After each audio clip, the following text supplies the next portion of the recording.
હે નારદ મુનિ, મેં તમને કહેલું કે પીપળનું વૃક્ષ ખાસ છે, પણ તે કેટલું ખાસ છે તે સમજાવવા માટે હું તમને તેની કથા સંભળાવું છું. આદિકાળમાં એક રાજા હતો. તે ધર્મપ્રેમી અને પ્રજાપ્રેમી હતો, પરંતુ એક ક્ષણમાં તે તેના અહંકારના કારણે મોટું પાપ કરી બેસ્યો. તે પાપના કારણે તેને ઘણા જન્મો સુધી પીડા ભોગવવી પડી. એક જન્મમાં તે એક ગરીબ ઘરના વડીલના રૂપમાં જન્મ્યો. જીવનભર કષ્ટ ભોગવ્યા છતાં તેના પાપોનું પ્રાયશ્ચિત ન થઈ શક્યું. એક દિવસ તે એક તપસ્વી સંતને મળ્યો. સંતે તેને કહ્યું, હે રાજન, તું જો તારા પાપોથી મુક્તિ મેળવવા માંગતો હોય તો પીપળના વૃક્ષની પૂજા કર, તેના નીચે બેસી પ્રાર્થના કર અને પાણી અર્પણ કર. તે તારા પાપોને દૂર કરીને મોક્ષ તરફ દોરી જશે. આ જ ઉપાયને અનુસરતા તે વૃદ્ધ રાજાએ તેની અંતિમ આયુષ્ય પીપળની સેવા અને પૂજામાં વિતાવી. જ્યારે તે મૃત્યુ પામ્યો ત્યારે ભગવાન વિષ્ણુએ પોતે તેને પોતાની સાથે બોલાવ્યો અને કહ્યું, પીપળનું પૂજન એ મારા સ્વરૂપની પૂજા છે. આ કર્મ પાપોને દૂર કરે છે અને જીવાત્માને વિમલ બનાવે છે. પીપળના વૃક્ષમાં બ્રહ્મા, વિષ્ણુ અને મહેશ ત્રણેયનો વાસ છે. તેના મૂળમાં બ્રહ્મા, તણામાં ભગવાન વિષ્ણુ અને પાંદડાઓમાં ભગવાન શંકર રહે છે.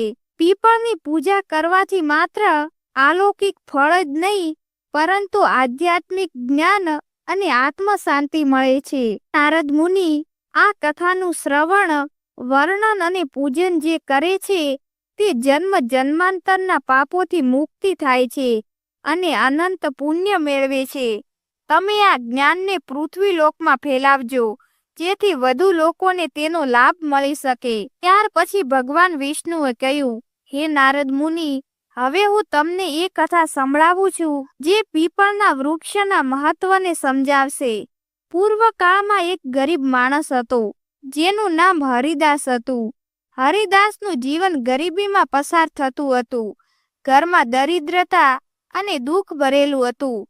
પરિવારને ભોજન પણ દુર્લભ હતું. આ ગરીબી અને મુશ્કેલીઓ વચ્ચે પણ હરિદાસ ભગવાન વિષ્ણુનો ભક્ત હતો. તે રોજ મંદિરે જતો અને પ્રાર્થના કરતો. એક દિવસ હરિદાસના જીવનમાં વધુ ભારે મુશ્કેલી આવી. તેને પોતાના પરિવારમાંથી એકમાત્ર પોતાના આશાનો ટુકડો, તેના પુત્રને પણ ગુમાવવાનું જોખમ હતું. તે દુઃખી બનીને મંદિરે ગયો અને ભગવાન વિષ્ણુના ચરણોમાં પડ્યો. ભક્તિ ભર્યા આક્રંદમાં તે બોલ્યો, હે પ્રભુ, મારું જીવન એટલું દુઃખમય કેમ છે? મને રસ્તો બતાવો કે હું શું કરું? ત્યારે ભગવાન વિષ્ણુએ સ્વપ્નમાં હરિદાસને દર્શન આપ્યા અને કહ્યું, એ હરિદાસ, તું પીપળના વૃક્ષની પૂજા કર, તેની પ્રદક્ષિણા કર, પાણી અર્પણ કર અને શ્રદ્ધાથી મંત્રોચ્ચાર કર. તેનાથી તારા જીવનમાંથી તમામ દુઃખ અને પાપ દૂર થશે. તારા પરિવારમાં સુખ અને સમૃદ્ધિ આવશે અને તને તારા પુત્રના જીવનના આશીર્વાદ મળશે. હરિદાસે ભગવાનના વચનો પ્રમાણે પીપળની પૂજા શરૂ કરી. થોડા સમય પછી તેની તમામ મુશ્કેલીઓ દૂર થઈ અને તેના જીવનમાં સુખદ પરિવર્તન આવ્યું. નારદ મુનિ, આ કથા માત્ર શ્રવણ કરવાથી પણ મનુષ્યના જીવનમાં શુભ ફળ મળે છે. જે કોઈ આ કથા સંભળાવે અથવા સાંભળે છે તે ભગવાનના આશીર્વાદથી ધન્ય થાય છે. આ કથા જીવનના પાપો દૂર કરીને પવિત્રતા અને મંગળમય જીવનનો માર્ગ દર્શાવે છે. કિશનલાલ એક ઈમાનદાર અને મહેનતુ માણસ હતો, પરંતુ તેનું જીવન ખૂબ કષ્ટોથી ભરેલું હતું. તે જંગલમાંથી લાકડા કાપીને તેને વેચતો અને કોઈક રીતે પોતાનું કુટુંબ ચલાવતો. તેનો પરિવાર મોટો હતો. વૃદ્ધ માતા પિતા, તેની પત્ની ગાયત્રી અને 3 નાની દીકરીઓ અને દીકરો.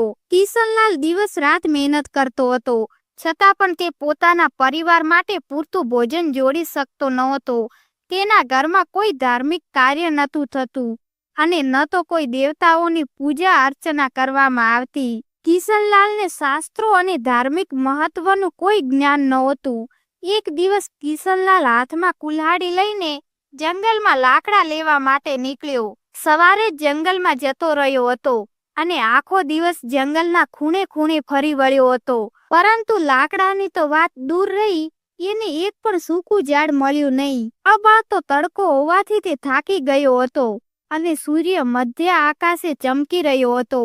કિશનલાલને ચિંતા થવા લાગી કે જો આજે લાકડા ના મળ્યા તો ઘરમાં ચૂલો નહીં સળગે અને પરિવાર ભૂખ્યો રહેશે. ભૂખ અને તરસથી બેહાલ કિશનલાલ વધુ અંદર જંગલમાં આગળ વધતો રહ્યો. થોડીવાર પછી તેને એક વિશાળ પીપળનું વૃક્ષ દેખાયું, જે તેની છટા અને ઠંડકથી જુદું લાગતું હતું. થાકેલો અને બેહાલ કિશનલાલ એ પીપળના વૃક્ષની છાયામાં બેસી ગયો.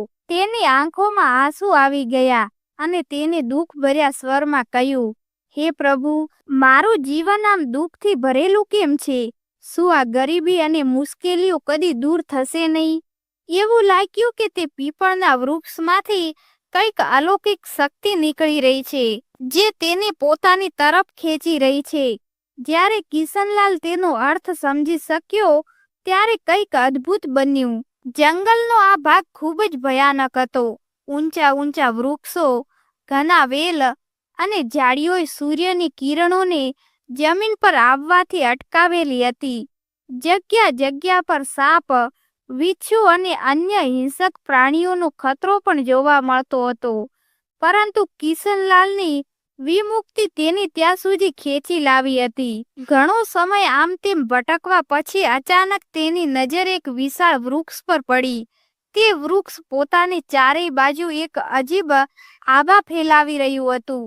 તેની શાખાઓ આકાશને છૂતી લાગતી હતી અને તેની જડોએ જમીનને ગહન રીતે પકડી રાખી હતી. આ પીપળનું વૃક્ષ હતું. કિશનલાલે મનમાં વિચાર્યું, આ કેટલું મોટું અને મજબૂત વૃક્ષ છે.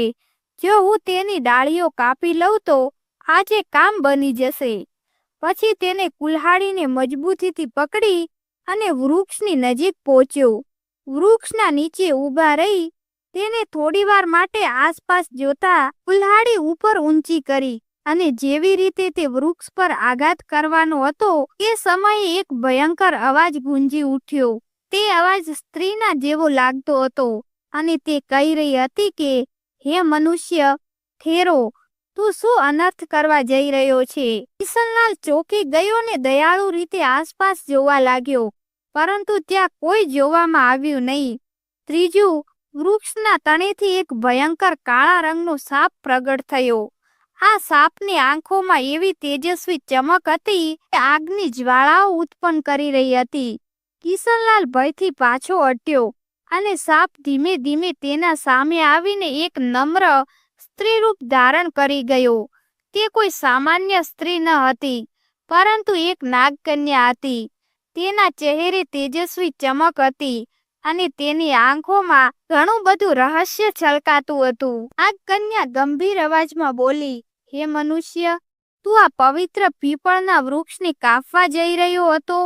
તને શું ખબર છે કે આ વૃક્ષમાં દેવતાઓનો નિવાસ છે? આને કાપવાથી તને મહાન પાપ લાગશે. કિશનલાલના હૃદયની ધડકન વધી ગઈ. તે ભયથી કાપતો અવાજમાં બોલ્યો, હે દેવી, તમે કોણ છો અને મારી સાથે મનુષ્યની ભાષામાં કેવી રીતે વાત કરી રહ્યા છો? મેં તો આવું ક્યારેય સાંભળ્યું નથી.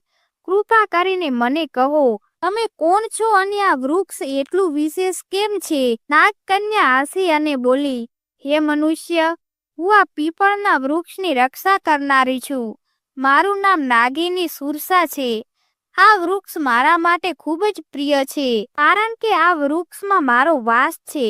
પરંતુ આ વૃક્ષ સાથે મારું આ જોડાવું માત્ર આ જન્મનું નથી, પરંતુ આ એક જૂની કથાનું પરિણામ છે.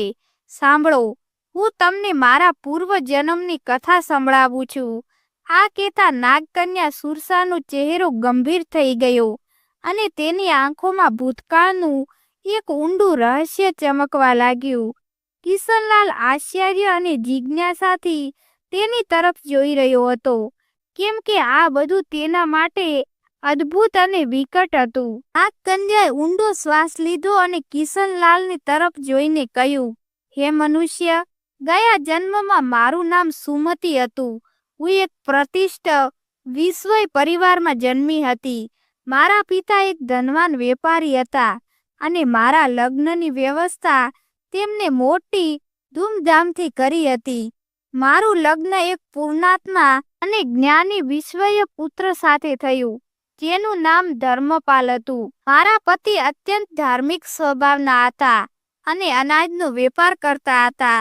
તેમનું જીવન સાદું હતું, પરંતુ તેઓ ધર્મ અને સત્કર્મમાં મગ્ન હતા.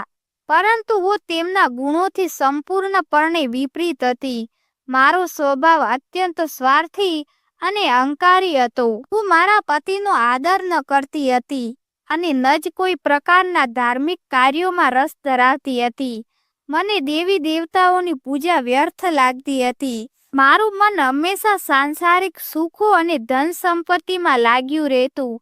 મારા પતિ મને સમજાવતા રહેતા કે આપણને જીવનમાં પુણ્યના કાર્ય કરવા જોઈએ, દેવી દેવતાઓની પૂજા કરવી જોઈએ, પરંતુ હું તેમની વાતોને હંમેશા અવગણતી રહી. અમારા ગામ નજીક એક ઋષિનો આશ્રમ હતો.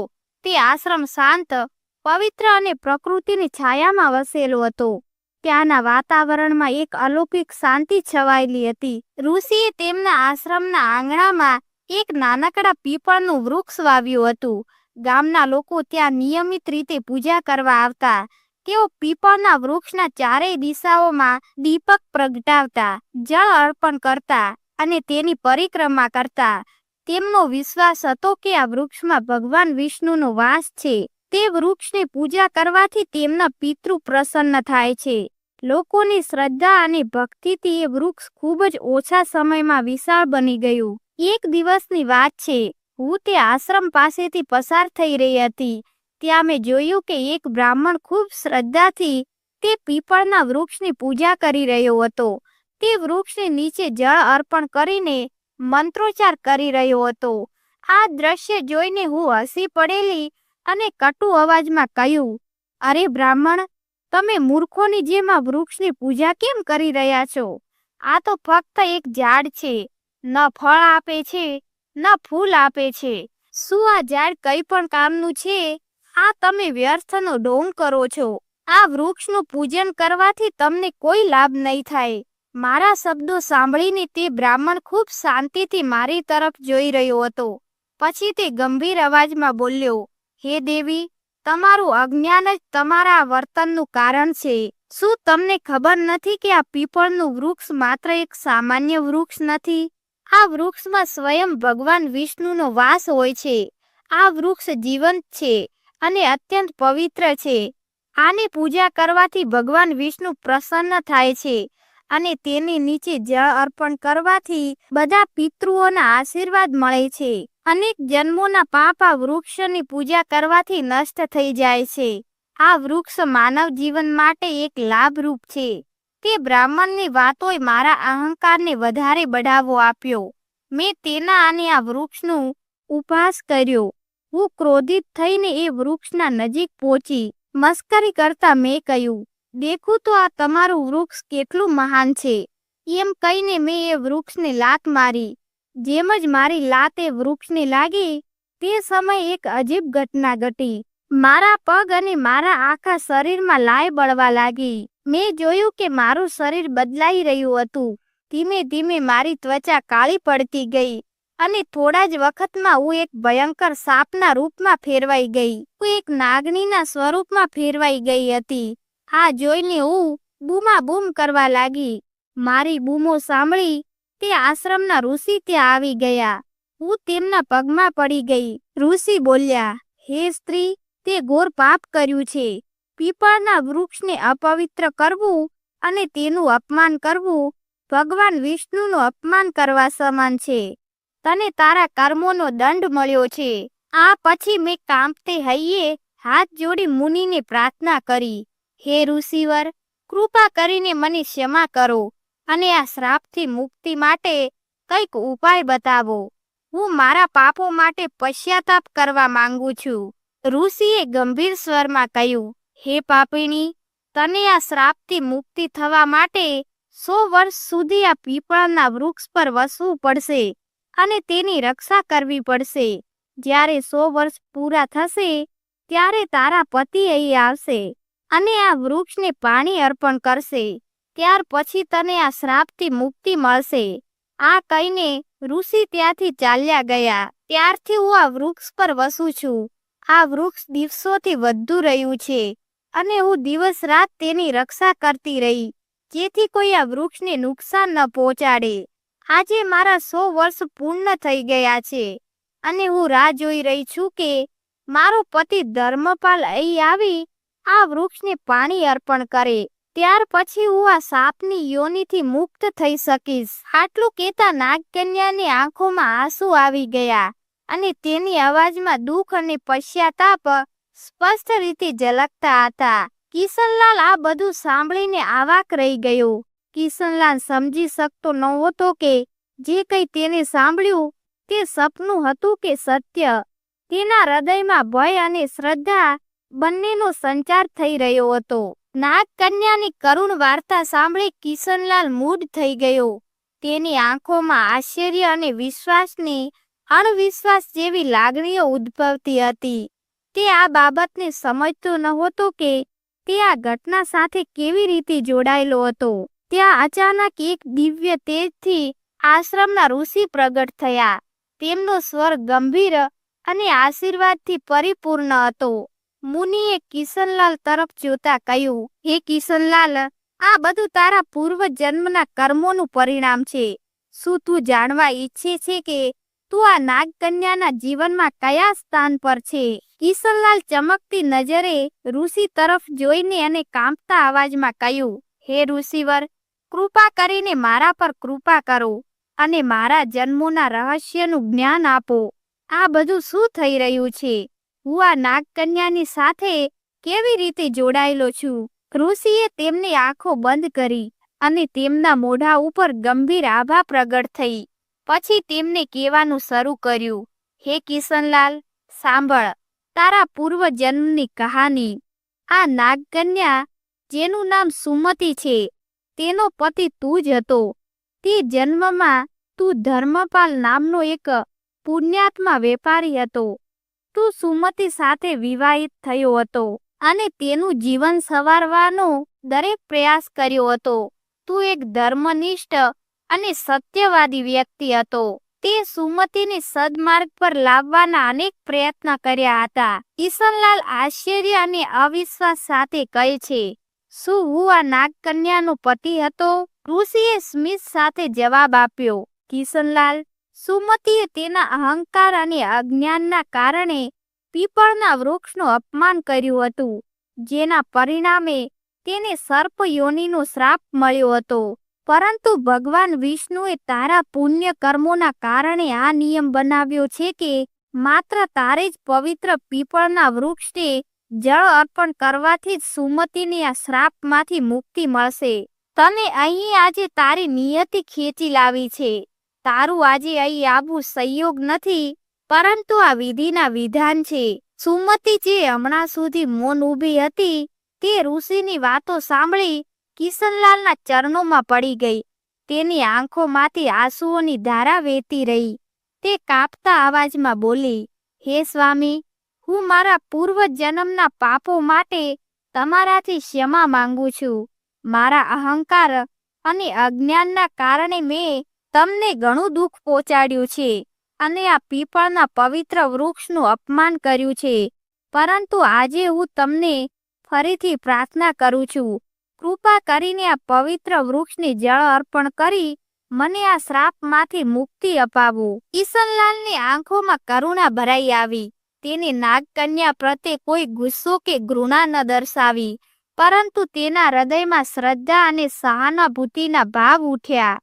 તેને ઋષિ તરફ જોઈને કહ્યું, હે ઋષિવર, મને જણાવો, હું આ પુણ્ય કાર્ય કેવી રીતે પૂર્ણ કરું? ઋષિએ કિશનલાલને પીપળના વૃક્ષ પાસે લઈ જઈને કહ્યું, હે વત્સ, આ વૃક્ષ પર શ્રદ્ધાથી જળ અર્પણ કરી અને ભગવાન વિષ્ણુનું સ્મરણ કરો.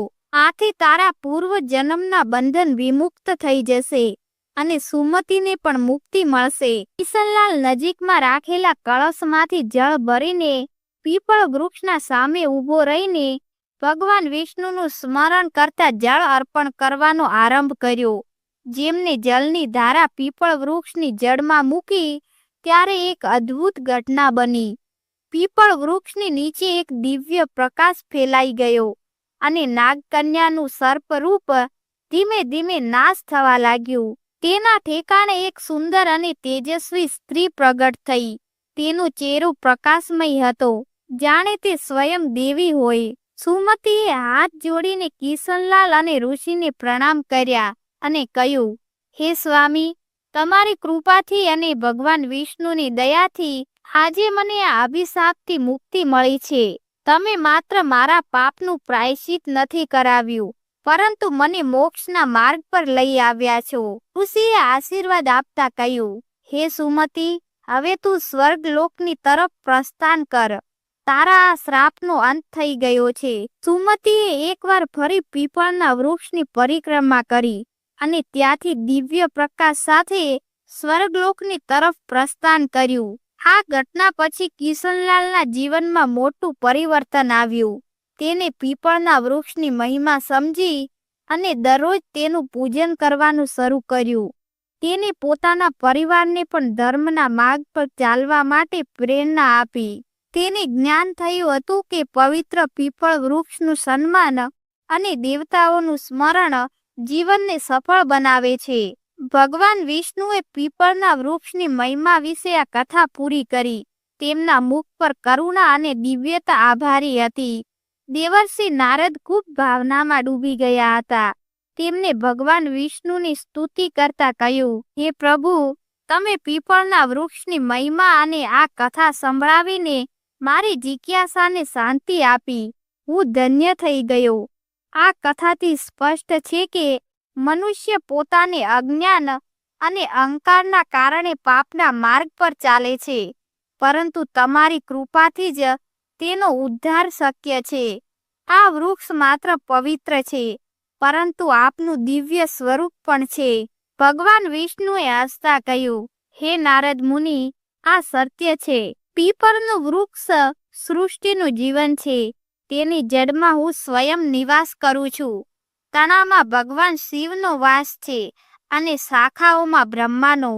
આ વૃક્ષની પૂજા કરવાથી મનુષ્ય ત્રિદેવના આશીર્વાદ પ્રાપ્ત કરે છે.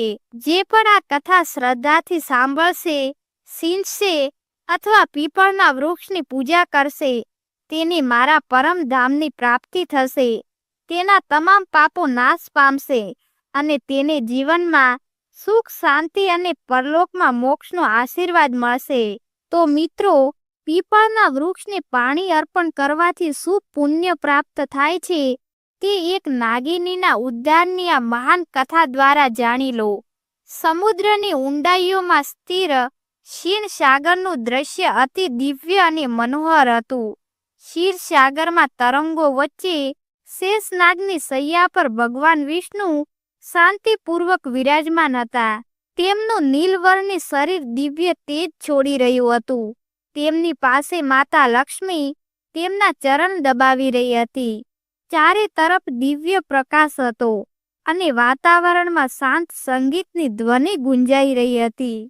એ સમયે એક પવિત્ર પથ પરથી આકાશ માર્ગે દેવર્ષિ નારદજી ત્યાં પહોંચ્યા. નારદજીના હાથમાં તેમની દિવ્ય વીણા હતી અને તેમના ચહેરા પર હળવી ચિંતા દેખાતી હતી. ભગવાન વિષ્ણુએ નારદજીને જોયા અને હળવી મુસ્કાન સાથે કહ્યું, પધારો નારદ, તમારું સ્વાગત છે. લાગે છે કે તમે થોડા વ્યાકુળ છો. શું વાત છે?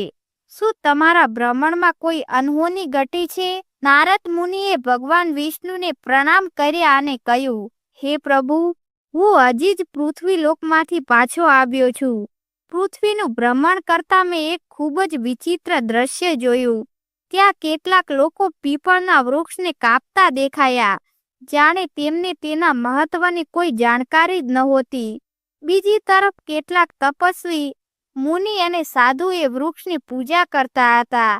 તેઓ તેની પરિક્રમા કરતા, તેના પર પાણી અર્પણ કરતા અને મંત્રોચ્ચાર સાથે ભગવાન વિષ્ણુની સ્તુતિ કરતા હતા. હે નારદ મુનિ, હું તમને પીપળના વૃક્ષની મહત્વની એક કથા સંભળાવું છું, જે સ્પષ્ટ કરશે કે આ વૃક્ષ શા માટે પવિત્ર છે અને શા માટે તેની પૂજા કરવી જોઈએ. આ કથાનું ફક્ત વર્ણન અને શ્રવણ જ મનુષ્ય માટે પુણ્યદાયી છે. જે કોઈ આ પવિત્ર કથા શ્રદ્ધા અને ભક્તિ સાથે સાંભળે છે અથવા સંભળાવે છે તે અનેક પુણ્ય મેળવે છે. જે વ્યક્તિ આ કથા સાંભળે છે તેના જન્મ જન્માંતરના સંચિત પાપોનો નાશ થાય છે અને તે ધન્ય બને છે. એક સમયે દેવતાઓ અને દાનવો વચ્ચે મંથન કરવામાં આવ્યું હતું. તે દરમિયાન જે અમૃત નીકળ્યું હતું તે પીપળને મૂળ સાથે જોડાયેલું હતું. એથી પીપળે જીવન, પૂર્ણતા અને શક્તિનો આધાર લીધો. એકવાર એક નાગિનની દુઃખદ કથા રજૂ થઈ હતી. તે નાગિન પોતાના જીવનના અતિ દુઃખદ પ્રહરોમાંથી પસાર થઈ રહી હતી. આ નાગિનને પોતાના પૂર્વ જન્મના પાપોથી મુક્તિ મેળવવી હતી, પરંતુ તેનો માર્ગ અવરોધિત હતો. એક વિધાન અનુસાર તેને પીપળના વૃક્ષની પૂજા કરવાનું શરૂ કર્યું, કારણ કે એ વૃક્ષ ભગવાન વિષ્ણુનું પ્રતીક છે, જે તમામ જીવાત્માને મુક્તિ તરફ દોરી શકે છે. નાગિન દરરોજ પીપળના વૃક્ષની પરિક્રમા કરતી, તે પર પાણી અર્પણ કરતી અને તેની છાયા નીચે પ્રાર્થના કરતી. આ પવિત્ર કાર્યના ફળે નાગિનને તેના જીવનના તમામ પાપોનો નાશ મળ્યો અને તે મુક્ત થઈ. પીપળનું વૃક્ષ એ જીવનનું પ્રતિબિંબ છે. તેની જડ એ મૂળ છે, જેના પર સમગ્ર બ્રહ્માંડ નિર્ભર છે. હે નારદ મુનિ, જે કોઈ આ કથા શ્રદ્ધા અને ભક્તિ સાથે સાંભળે છે તેના જીવનના બધા સંચિત પાપોનો નાશ થાય છે.